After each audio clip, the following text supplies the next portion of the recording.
¿A qué atribuimos esta diferencia numérica tan importante? Un factor que yo creo que es el temor a que les aplicaron un examen. Otro es la desconfianza que la sociedad tiene por el Poder Judicial Federal, y toda la desconfianza y todas las razones que llevaron a esta reforma, todas las razones del pueblo de México que llevaron a votar el 2 de junio para que esta reforma fuera una realidad, creo que se convalidan con la actitud que ha tenido la Suprema Corte de Justicia en estas últimas semanas con haber detenido el proceso. Tengo entendido, corríjame si estoy equivocado, magistrado,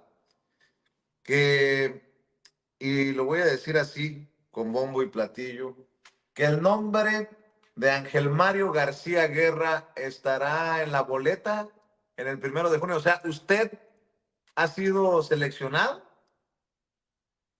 Todavía no. Así a ese punto, así se ha corrido la información, desconozco la razón.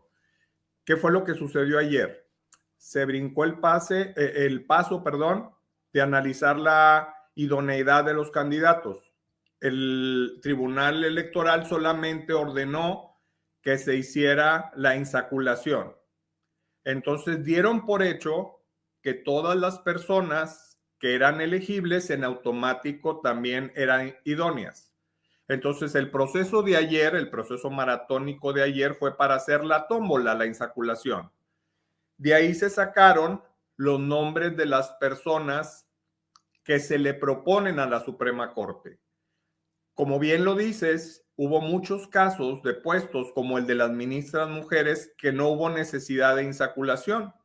El senador Noroña también lo anunció en días previos, que había una gran cantidad de plazas del Poder Judicial Federal cuyos nombres no alcanzaban ni siquiera para la insaculación. Entonces, todas esas personas que no entraron a la insaculación porque no se alcanzó el número, al igual que los que salimos sorteados, se hacen unas listas que se van a presentar el día de hoy al Pleno de la Suprema Corte de Justicia de la Nación, que recordemos que al día de hoy está integrada solo por 10 ministros, a virtud de que uno de ellos terminó su encargo en diciembre del año pasado. Esos nombres de todos, ministros, magistrados electorales, los miembros del Tribunal de Disciplina Judicial, magistrados de circuito y jueces de distrito, van a ser propuestos para su aprobación o desaprobación al Pleno de la Suprema Corte, quien tiene como plazo máximo el próximo martes 4 de febrero para aprobar o desaprobar estas listas. Se requiere el voto de la mayoría calificada, es decir, 8 votos. Hoy en día sabemos que la ministra Piña, todavía presidenta de la Corte, ya no tiene ese número de ministros que la apoyen. Ya no juntan los 8 votos entre ese grupo que se ha destacado negativamente en los últimos meses por hacer actos contrarios a la Constitución. Solamente son 7. Entonces, pueden aquí surgir 2 escenarios. Uno, que lleguen a alguna negociación con las otras 3 ministras, con la ministra Lenia, con la ministra Yasmín o con la ministra Loreta, para que con el voto de ellas se pueda llegar a un acuerdo y saquen los nombres. Pero fíjate, no necesariamente pasarían todos. En el caso de ministros, por ejemplo, se propusieron 3 nombres por cada plaza vacante.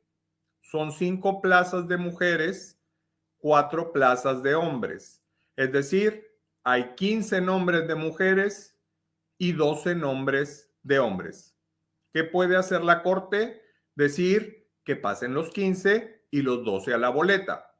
Pero también pueden decir, no, que solamente pasen 10 mujeres y solamente 8 hombres. O pueden decir, no, que solo sean 5 mujeres y 4 hombres. Esos son los 3 escenarios en cuanto a números de candidatos que pasan a la boleta si la Corte junta o reúne los 8 votos necesarios. El escenario más probable, que lo han vaticinado, lo hemos vaticinado muchos al ver el antecedente, es que la Suprema Corte siga en su mismo plan o en su misma dinámica de estar frenando el proceso, de estar manchando, perjudicando el proceso y que no vote nada, que se mantengan totalmente en abstinencia, como si no hubiera pasado, como si no les hubieran mandado las listas y simplemente ignoran las listas que les van a enviar. Si eso sucediera, el Tribunal Electoral ya lo previó desde antes y dijo, en caso de que la Suprema Corte no cumpla con su obligación de votar los